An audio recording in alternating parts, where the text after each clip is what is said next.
Hey, what's happening, guys? Mike from Metacomics coming at you with another comic book review.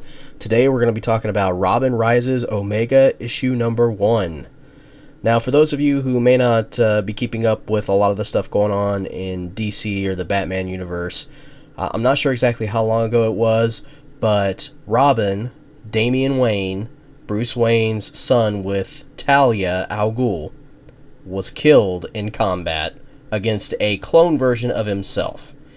This story arc is basically, from what I gather, them bringing that character back from the dead, which we all know is a common occurrence in comic books, and bringing him back into Bruce's life, possibly as Robin.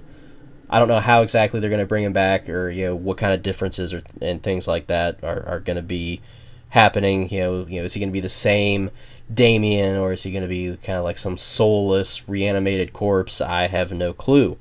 But this Robin Rises Omega series is the start of his return.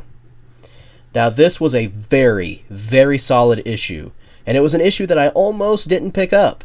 So I'm very glad that I did, because so far it's probably been my favorite of this week's new comics.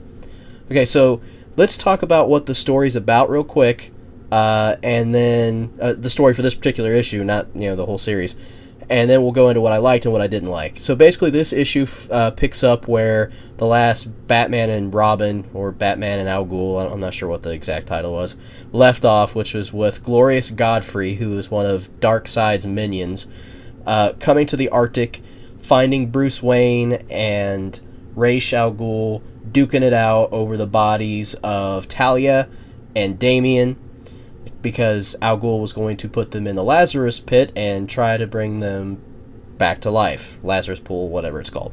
So this takes place exactly when the last issue left off, and it goes through this big battle where Batman and Al Ghul join forces, and they find out that there's a way for Batman to bring back Damian. I won't go into too much detail because I don't want to ruin it for you guys. So that's the basic gist of the story. Now, what I liked about this issue, which was a lot, the first thing that I really liked was they took a whole lot of time to set up the backstory. So this is a really good place for new readers to jump on board and kind of get caught up with a little bit of the backstory and continue to follow this story throughout the rest of the series run. There's lots of action. It's mixed with really good storytelling. There's really good dialogue that kind of develops the characters a bit.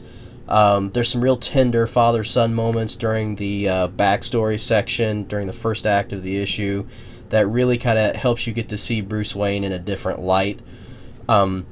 There was a really good fight scene throughout a good portion of the second half of the book. The Justice League minus Superman shows up, helps Bruce beat Glorious Godfrey, even though he loses something important. The art was very good. The colors were rich. It was very dynamic looking, very big. It really suited the tone of the story well. The pacing was excellent. It started off with just the right amount of heavy storytelling in the beginning and somewhat in the middle, and then just finished strong with some action and a good cliffhanger. There were some really good sci-fi elements in this issue, so that was really cool, especially if you're a sci-fi fan like I am. Now, what I didn't like, there was a couple things I didn't like, but not much, because this issue was very good.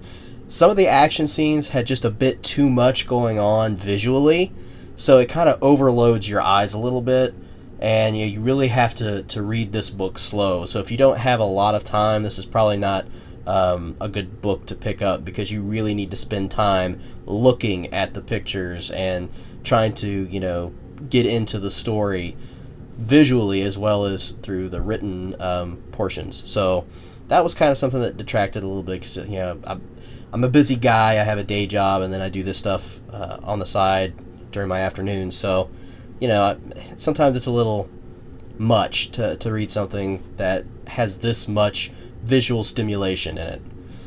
I was really hoping to discover what exactly it is that brings Damian back to life, how they're going to go about doing that, what it's going to be like, but they didn't really answer any of those questions. The only thing that they really reveal is that there is a way for Batman to bring Damian back. So, I mean, it was a good cliffhanger to end on. I was just a little disappointed that they didn't give a bit more information, but I can live with it. I realize that they're setting it up for some really good storytelling here in the next few issues, so I can live with that. Overall, this book was absolutely fantastic. I give it a 9 out of 10. If you're looking for a solid story with some really good action and fight scenes, then this is almost a flawless book. So I definitely highly recommend it. I'll be back for the next issues and definitely will probably do reviews of those. So yeah, that's all I got to say about it, guys. Definitely go pick it up if you get a chance. Alright, I'll catch you in the next one.